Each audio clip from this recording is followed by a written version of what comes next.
After the Season by Karima Pulutan Tubera. Karima Pulutan Tubera was born on December 16, 1925 and died on August 19, 2011. She was an award-winning Filipino fiction writer, essayist, and journalist. Some of her stories were published under the pseudonym Patricia S. Torres. After the season, you know the holidays are over when you begin serving dried fish and salted eggs, a reaction to the meat-glutted days of December and a measure to value out of them. Hopefully, you expect the children to take quickly to boiled kamote tops and eggplant salad, but even the dog turns up its nose at the table scrubs your feet, wondering why you can give it ham bone every day.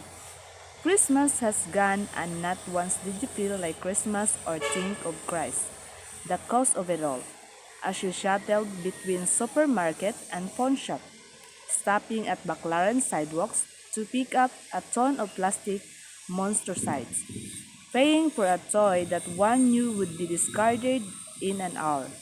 That was the last thing a child deserved for Christmas. That would have been an utter insult to receive or give in the simpler Christmases of one's life. One thought how perfectly the plastic gift symbolized the season cheap, tawdry, and meaningless.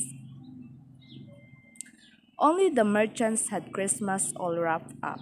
It seemed, and others of their ilk who had reduced the season to a deadly racket, the policemen, the garbage collectors, the firemen, the subdivision guards, the gasoline boys, the watch your car, Jurkins, even waiters.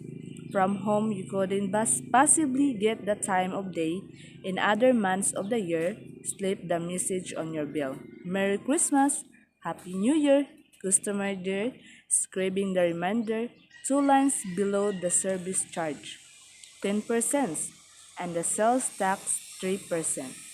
Your barber poises his scissors aloft.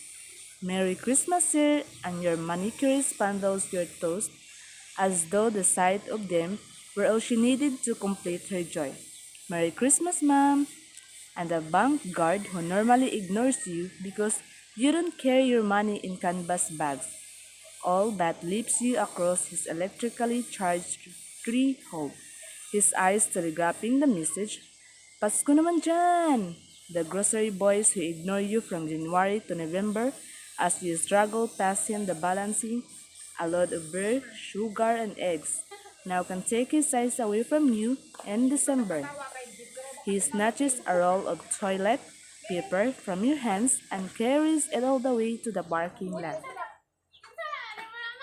Human avarice is never more marked than on Christmas, and it is a paradox that the man who started it all didn't have more than one dirty diaper to his name.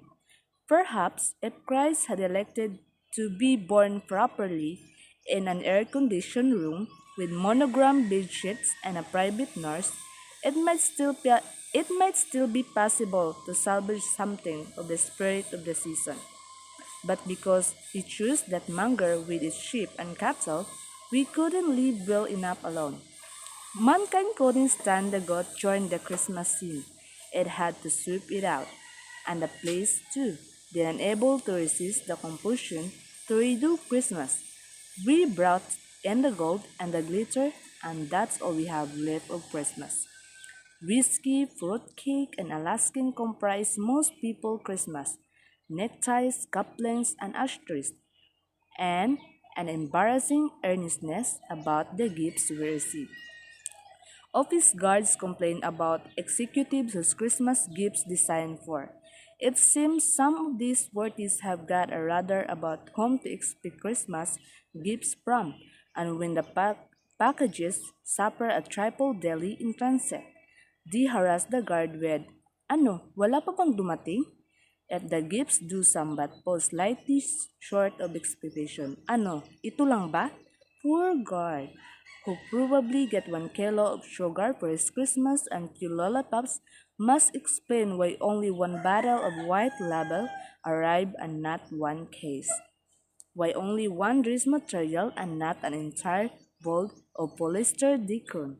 Why only one lighter and not also a whole year's supply of cigarettes?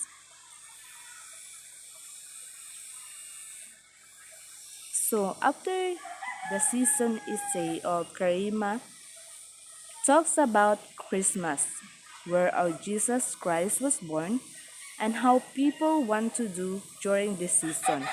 Some of the people are busy doing cook dish for the events of December, and some get bonus during Christmas and bonding with family. This essay gives us a lesson that Christmas really symbolizes is, and that is love and family. That's all. Thank you. Thank you for listening.